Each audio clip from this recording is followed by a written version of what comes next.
Sujet verbe complément. Paul Biya est mort. C'est ce que vous devez dire, c'est ce que vous devez répondre à toute personne qui vous dit Paul Biya a, le chef de l'État a, le président a, dites-lui que Paul Biya, rien du tout. Le chef de l'État n'a rien fait du tout. Paul Biya est mort. On ne peut pas continuer en 2020, en plein 21e siècle, à se faire imbéciliser de la sorte comme une masse de mineurs totalement incapables de raisonner, à être gouvernés par une photo et à ne se poser aucune question comme si on était totalement crédule, des mineurs automatisés. Paul Biya est mort. Jusqu'à ce que Paul Biya lui-même se présente à la population, à ceux qui l'ont élu, et qu'il leur parle du coronavirus, qu'il leur parle de l'actualité de l'heure, et qu'il leur manifeste justement sa capacité à gouverner et à gérer la crise actuelle. En attendant, Paul Biya est mort. Dans l'histoire de l'humanité, on a vu des hommes capables de recourir à des astuces les plus incroyables pour faire croire à un peuple ce qui n'était pas. En 1421, dans l'Empire ottoman, l'empereur des Turcs, Mehmed Ier, est mort et a été caché pendant 40 jours. Parce que la population, justement, posait la question, mais on n'était pas capable, justement, de lui fournir des éléments. On a quand même trouvé des entourloupes pendant plus d'un mois pour faire croire à la population que leur souverain était encore en vie. Plus récemment, dans le même cadre de la manipulation des États, en 1939, le 31 août, un poste émetteur qui se trouvait dans la ville de Gleiwitz, en Pologne aujourd'hui, mais qui se trouvait en Allemagne à l'époque, cette ville, a été attaqué par un soldat polonais. Mais en réalité, c'était un soldat allemand déguisé en polonais. Adolf Hitler avait créé une manœuvre, déguiser un soldat de son pays en soldat polonais pour attaquer ce poste d'émetteur radio à Gleiwitz et utiliser cela comme le casus belli, le prétexte de guerre qui a justement expliquer l'annexion de la Pologne par l'Allemagne le lendemain, le 1er septembre 1939, ce qui est d'ailleurs le point de départ de la Deuxième Guerre mondiale, pour justement recourir à sauver des fins incroyables, des fins qui leur sont personnelles. Des gens sont capables de tout pour ce qu'ils appellent l'intérêt supérieur de l'État. Ça s'est vu 1000 fois, et celui qui ne se souvient pas de son passé est condamné à le revivre. Les Camerounais ont la liberté actuellement d'accepter naïvement ce qu'on leur présente comme étant des faits, alors que l'histoire leur montre que pour justement les intérêts des autres, on a été prêt à les réduire plus bas que poussière. La visite de Christophe Guillo au Palais de l'Unité le 16 avril. Si la séquence où il rencontre Paul Biya a bien eu lieu le 16 avril, vous n'avez aucune preuve de cela, aucune preuve de l'authenticité du fait que si sa visite a bien eu lieu le 16 avril, la séquence aussi a eu lieu le 16 avril. Parce que vous n'entendez rien d'autre de Paul Biya que l'expression « Monsieur l'ambassadeur ». Ça pourrait être n'importe quand, ça pourrait être à une date antérieure, vous ne le savez pas. Ça peut être, c'est-à-dire, c'est comme si je vous disais, c'est comme si, parce que je suis proche de Maurice Kamto, je vous disais, j'ai rencontré Maurice Kamto hier et je prends une sorte de séquence où je serre la main à Maurice Kamto et je vous dis, ça date de telle ou telle date parce qu'il a dit bonjour monsieur, mais il n'a ni prononcé mon nom, il n'a rien dit qui concerne l'actualité du moment, il n'a pas dit coronavirus dont la vidéo peut avoir été prise à n'importe quelle période, si tant est qu'elle est authentique d'abord. En attendant, monsieur Christophe Guillo est le véritable président de la République du Cameroun actuelle. Tout ce que vous entendez, le président a signé un décret, le chef de l'État a instruit, le chef de l'État a débloqué ceci. Sachez que tout cela est piloté par le gang, la petite clique oligarque qui sont au gouvernement actuellement en concubinage de danse macabre avec l'impérialiste français pour justement faire miroiter à vous le peuple ce qui n'est pas. Parce que les occasions beaucoup plus faciles au Paul Biya auraient dû se montrer, il ne l'a pas fait. Il y a quelques jours, c'était le jeudi 28 avril 2020, le FMI devait accepter la demande, devait considérer la demande du Cameroun, l'appel de fonds que le Cameroun a souscrite justement dans le cadre de ce qu'on appelle le FCR, la facilitation de crédit rapide. La demande du Cameroun s'accompagnait de la demande de quatre pays de la sous-région, trois autres pays, en tout cas il y avait le Tchad, la RCA et consorts. La demande du Tchad et de la RCA les demandes ont été acceptées. Ils ont obtenu à peu près 70 millions de dollars chacun. La demande du Cameroun a été rejetée, reportée sine die, c'est-à-dire à une date ultérieure, parce que, entre autres, le Cameroun n'a pas présenté son dossier de relance économique. Comment c'est possible qu'avec tous les grands docteurs que nous avons, qu'avec tous les grands ingénieurs, les grands savants, les grands économistes qui pètent plus haut que leur derrière et qui vous disent que vous n'avez même pas la capacité, vous n'avez même pas le droit de les regarder dans les yeux parce que vous n'avez pas de doctorat, comment ça se fait que ces grands docteurs-là aient été incapables de présenter au FMI le plan de relance économique de notre pays? Quelle humiliation! Et pourquoi il n'y a pas de plan de relance économique? C'est parce que le pays n'est pas gouverné, c'est parce qu'il n'y a pas de capitaine, c'est parce que le navire n'a pas d'amiral, c'est parce que Paul Biya est mort. C'est la version actuelle jusqu'à nouvel ordre. Et comme on n'a pas reçu les dons du FMI, un don qui s'est allé sur 10 ans à un taux d'intérêt proche de 0%, justement, puisqu'on n'a pas reçu les dons du FMI, il a fallu justement utiliser une alternative. Le FMI nous a dit, vous avez maintenant le coronavirus. Il faut présenter dans le nouveau document un plan de relance qui inclut le coronavirus, parce que la loi des finances de 2020 tablait sur le fait que les recettes seraient plus ou moins similaires à l'année dernière, même si elles baisseraient. Mais les 2800 milliards de recettes d'exportation que nous avons eues en 2019 ne seront plus cette fois-ci parce que les frontières étant fermées, les marchandises ne peuvent donc plus arriver sur le terrain comme avant. Les douanes ont donc moins de travail parce qu'il y a moins de choses à recevoir. Il y a donc moins de rentrées d'argent. De même que sur les matières brutes que nous exportons, parce que le Cameroun produit à peu près 100 000 barils de pétrole par jour, il y a justement déjà dans la loi des finances qui a été promulguée en décembre 2019 le fait que les pertes sont estimées à 89 milliards pour justement l'année 2020. Ça, c'était avant le Covid-19. Mais comme le baril a chuté encore plus bas, pendant que le Cameroun pensait qu'il allait partir à 57 $, le prix moyen c'est à 64, on s'est rendu compte qu'aux États-Unis, on était parfois $0, parfois à moins 37 $, mais heureusement, le baril du Cameroun n'est pas indexé sur le WTI américain, mais plutôt sur le baril de Brent de la mer du Nord, l'unité européenne. Et même celui-là est quand même descendu de 64 à 35 $, dont les pertes seront encore inférieures supérieures aux 89 milliards sur lesquels le gouvernement a tablé. Pourquoi est-ce que nous racontons tout ça? C'est parce que justement, cela a vidé, cela entraîne justement le vidage des caisses. Et comme les caisses de l'État sont vides, il a fallu recourir à une astuce mais totalement perverse, c'est-à-dire réouvrir les bars. Les fonctionnaires sont en train de faire la grève, les fonctionnaires du personnel de santé, parce que justement, ils n'ont pas de primes, ils n'ont pas de salaire, parce que les caisses commencent à se vider, parce qu'il n'y a plus de rentrée, parce qu'il n'y a plus d'exportation de la matière brute. Et qu'est-ce qu'on trouve à faire? C'est d'ouvrir les bars.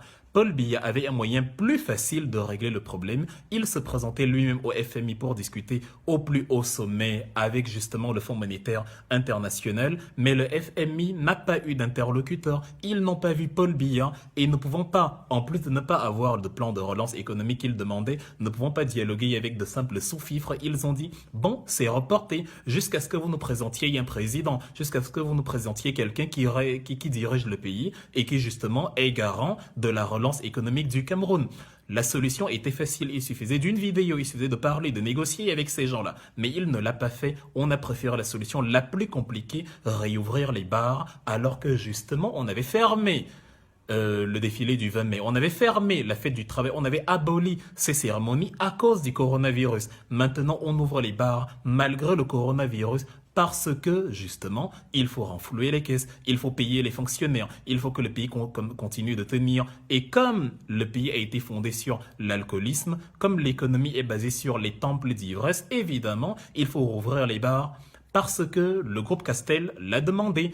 Parce que c'est la France qui dirige le Cameroun. Le groupe Castel est un groupe français qui a été fondé il y a très longtemps, en 1949 par Pierre Castel. Ils sont basés au sud de la France, à Blanquefort, dans la banlieue de Bordeaux. Et justement, ils se sucrent, ils font un maximum d'argent sur le dos des Africains, surtout en Afrique francophone. Et les principaux avoirs qu'ils ont sur ce côté-là sont enregistrés dans des paradis fiscaux où ils ne payent même pas l'impôt. Ce qu'on appelle impôt, ce sont des arrangements avec les États où justement l'entreprise se taille la part du lion, les gouvernants ont leur petite pitance et leur petite mallette et après on miroite une sorte de fiscalité pour faire croire que voilà, l'argent rentre dans le pays. Justement, pour créer donc l'illusion de faire vivre le pays, on a sponsorisé le concert de petits pays, le même groupe Castel, la veille de la fête du travail où on savait que les gens allaient être dans l'allégresse, dans l'euphorie totale et allaient consommer comme des malades. Et c'est exactement ce qui s'est passé. Maintenant donc, les gens vont tomber malades du coronavirus alors qu'on leur avait dit qu'ils ne peuvent pas se rassembler le 20 mai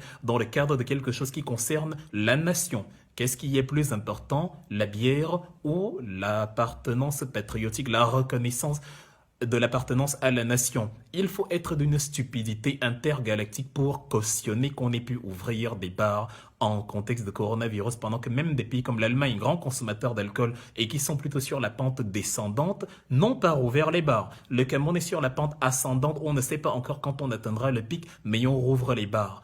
Parce que de un, justement, Castel l'a demandé, parce que de 2, les gens doivent renflouer les caisses, parce que de 3, on a besoin d'un peuple totalement ivrogne pour qu'il ne se pose pas les bonnes questions.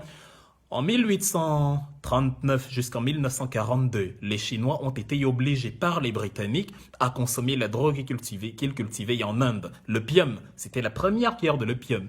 Ils ont remis ça quelques temps plus tard, en 1856 jusqu'en 1860. Donc, il fallait affaiblir la Chine, il fallait faire de la Chine un comptoir commercial, il fallait rendre les Chinois fous et les faire disparaître, même si possible, de la surface de la Terre, pour asseoir l'impérialisme britannique et pour que les Chinois, imbécilisés par la consommation abusive d'une drogue qu'ils ne connaissaient pas, n'allaient plus se poser des questions sur leur souveraineté. La même chose est en train d'arriver au Cameroun. Lorsque tu offres de l'alcool, comme on disait dans la Rome antique du pain et des jeux, lorsque tu offres de l'alcool, du matériel de jouissance à des Africains, ils ne se posent plus les questions essentielles qui les concernent. Ils ne se demandent plus où est Paul Biya. D'ailleurs, la question devient illégale.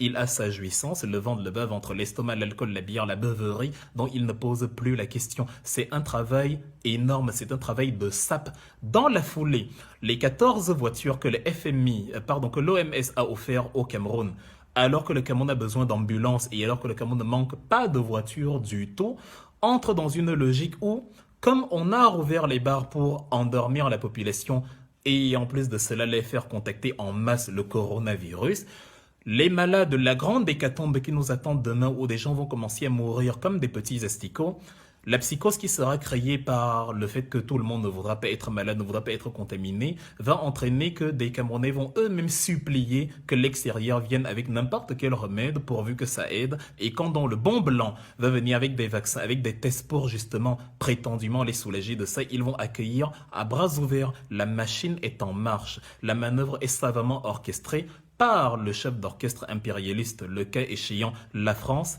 parce que justement, c'est ceux qui dirigent le pays actuellement. Paul Biya n'est plus là. Paul Biya ne sait même pas ce qui se passe. Paul Biya ne sait même pas qu'il y a un coronavirus dehors. Paul Biya est mort. C'est la version actuelle jusqu'à ce qu'il daigne montrer son nez.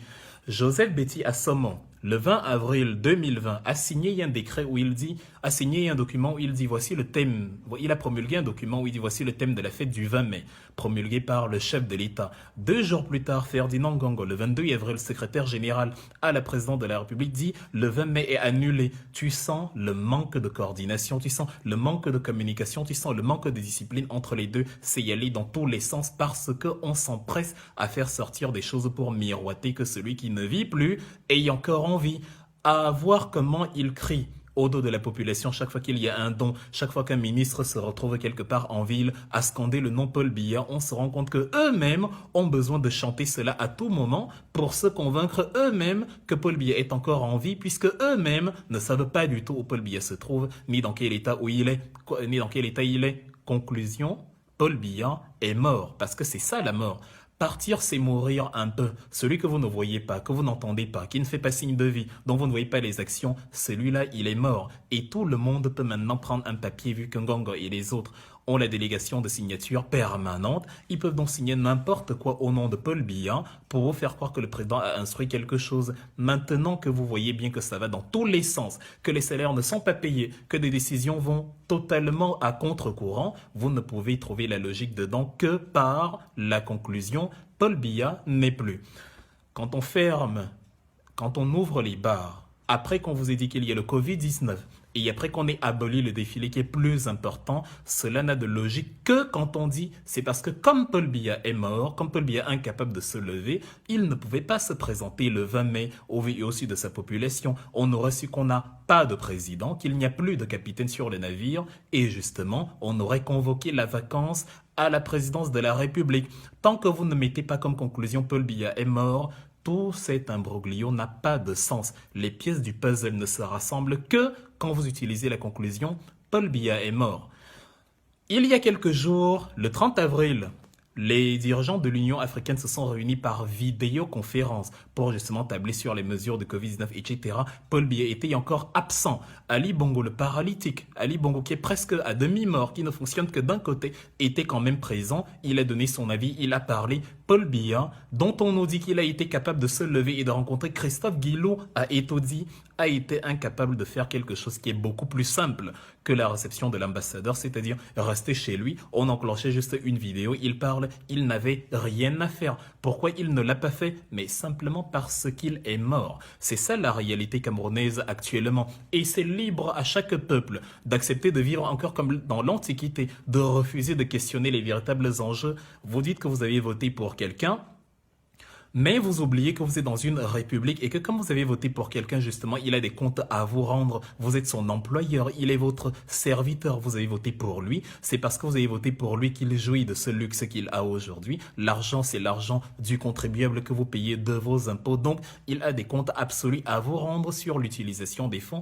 sur sa présence, sur son absence, sur le cap à donner au pays et sur la pertinence des décisions qu'il prend. S'il ne fait pas ça, c'est qu'il n'est pas là. C'est qu'il n'y a pas de cap, c'est qu'il n'y a rien, c'est qu'il y a un sauve-qui-peut général, une débandade totale de la part de ces sous-fifres qui eux-mêmes ne sont pas au courant de ce qui se passe en réalité. Ceux qui sont au courant de ce qui se passe ont nommé les leurs fils de, les cousins de, les fils de, les frères de ont déjà été nommés à des postes parce que justement, ils savent que la page sera bientôt tournée. Ils sont en train de positionner sur le jeu de Go leurs différents pions et une fois que le moment viendra de tourner la page, eux, ils auront pris leurs précautions.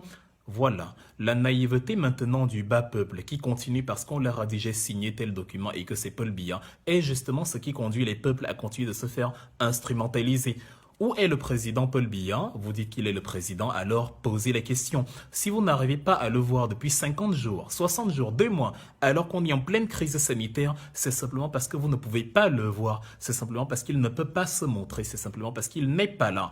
Et si Paul Biya venait à se montrer et à prouver qu'il est encore en vie, vous ne pourrez rien faire du tout à ceux qui auront dit avant « il est mort ». Bien au contraire, vous devriez plutôt nous remercier parce que la joie que vous allez ressentir quand il sera de nouveau visible, s'il est visible de nouveau, va expliquer que nous avions raison de demander où il se trouve. Ce sera la preuve que vous-même, vous êtes content de le voir parce que vous-même, vous le recherchez. On l'a vu d'ailleurs avec l'apparition fantomatique du 16 avril où ceux qui nous demandaient pourquoi vous le cherchez étaient encore plus heureux que nous de le voir. Une façon de nous dire que oui, nous avions raison de dire qu'il doit se montrer et prouver qu'il est encore en vie. Là, nous disons que Paul Biya est mort et personne ne nous enlèvera cela de la tête jusqu'à ce que Paul Biya lui-même daigne montrer le bout de son nez. C'est la réponse à donner désormais à tout type de situation. Parce que ceux qui sont proches de X peuvent vous dire qu'ils ont vu X, vous n'avez aucune chance de déterminer si c'est vrai ou pas. Donc ce n'est pas la signature d'un gang,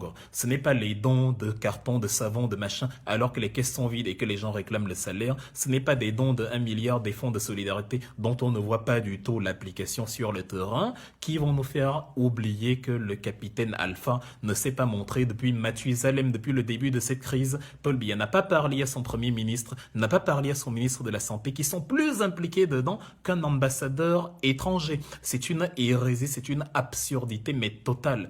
Et justement, la conclusion s'impose d'elle-même pour un peuple qui a décidé de réfléchir. Soyez mature, soyez grand, apprenez le doute, apprenez à questionner, soyez moins crédule. Quand on vous dit quelque chose, faites de la science, faites de l'empirisme, cherchez, recherchez. C'est à ceux qui disent qu'il est vivant et qu'il est vivant aujourd'hui, le 3 mai 2020, de nous montrer une preuve qu'il est vivant le 3 mai 2020. Il est logique de déduire qu'il n'est pas là parce qu'on ne le voit pas. Personne n'a retrouvé le cadavre de Hitler. Mais on a déduit qu'il est mort parce que personne sur les 7 milliards d'humains ne l'a vu en vie. Et parmi ceux qui disaient qu'ils l'ont vu en vie, personne n'a pu prouver qu'il l'a vu en vie. De la même façon, le Hitler camerounais, et j'assume totalement mes propos, parce que non-assistance à personne en danger, c'est commettre un génocide. Ouvrir les bars en pleine période de coronavirus, unique au monde, c'est commettre un génocide. Refuser de se montrer pour recevoir justement des prêts qui pourraient aider la population, c'est laisser cette population mourir et c'est commettre un génocide. Laisser que ces ministres refusent des dons d'un Camerounais pour des opinions politiques, c'est commettre un génocide. Et donc, comme on n'a pas retrouvé le cadavre de Hitler en 1945 d'ailleurs, Hitler comme par hasard, on est le 3 mai, c'est le 1er mai 1945, on n'a pas retrouvé Adolf Hitler. Le Hitler camerounais, donc, doit se montrer pour qu'on ait la conviction absolue qu'il n'est pas fini. De la même manière, vous n'allez pas laisser la France décider qui est le prochain dirigeant,